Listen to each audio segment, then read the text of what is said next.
mesti trauma. Ish, saya dah macam ni dah. Saya masa tu form 1. So saya macam tak apalah, kalau mata saya buta sekali pun tak apalah.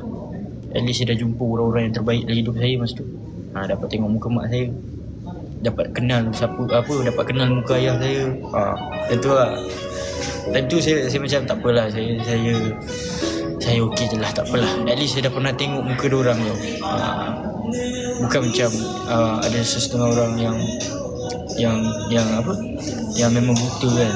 Diorang daripada kecil tak dapat tengok muka ayah diorang, muka mak diorang. Diorang tak tahu. Paling-paling diorang kena pegang muka, nak kena rasa macam tu ke bentuk muka dia, macam tu. Saya masa tu macam tu lah.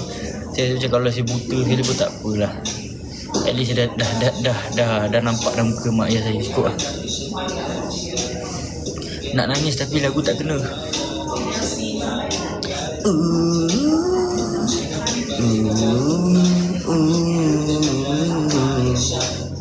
Tu tahun bila? 2019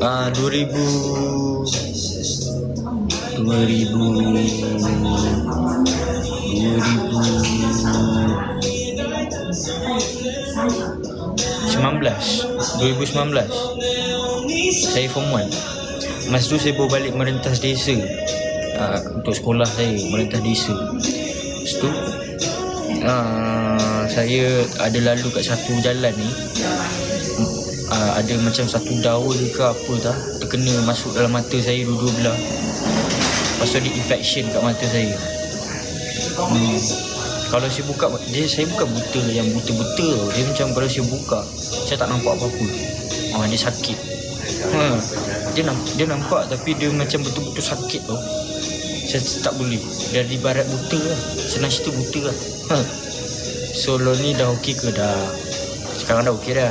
Cumanya dia lemah kalau macam saya tak pakai spek tu, lama sangat tak pakai, dia akan efek lah. Sebab tu saya pakai spek. Sebelum infection tu dah rabun ke belum? Dah, memang. Saya memang daripada kecil rabun jauh. Dulu saya rabun jauh dengan silau je. Sekarang ni bila dah makin meningkat usia ni, saya dah umur 20 ni, saya dah ada rabun dekat lah. Umur 20, rabun dekat tu. Rabun dekat. Umur 20 rabun dekat, macam orang tua aku ni. Dah siap belum? Belum.